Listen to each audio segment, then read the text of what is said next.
Les tours Apollo au cœur de Schaerbeek, des logements sociaux construits en 1976. À l'époque, l'amiante est un matériau très répandu. Alors aujourd'hui, les habitants s'inquiètent car des travaux ont lieu. Pourquoi le Berlaymont, il a été coffiné, on l'a bien coffiné avant de désamianter.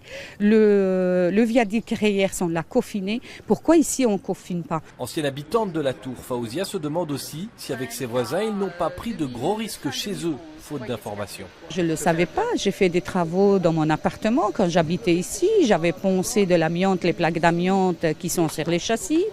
J'avais décapé les châssis sans le savoir et j'ai poncé l'amiante sans le savoir.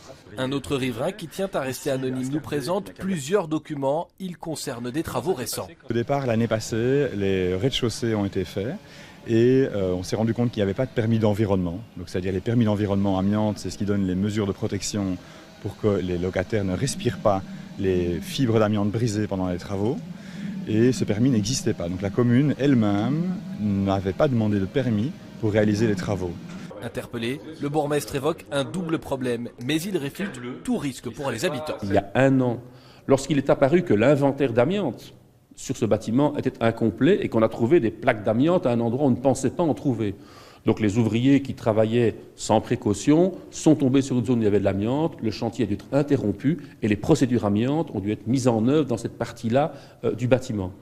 Et il vient y avoir maintenant un deuxième problème, c'est un second chantier, une autre entreprise qui a eu l'adjudication par la commune et qui a un sous-traitant qui, à l'occasion de travaux de remplacement de châssis, est intervenu sur une partie du bâtiment où il y a un tout petit peu d'amiante sans que les techniques spécifiques aient été mises en œuvre.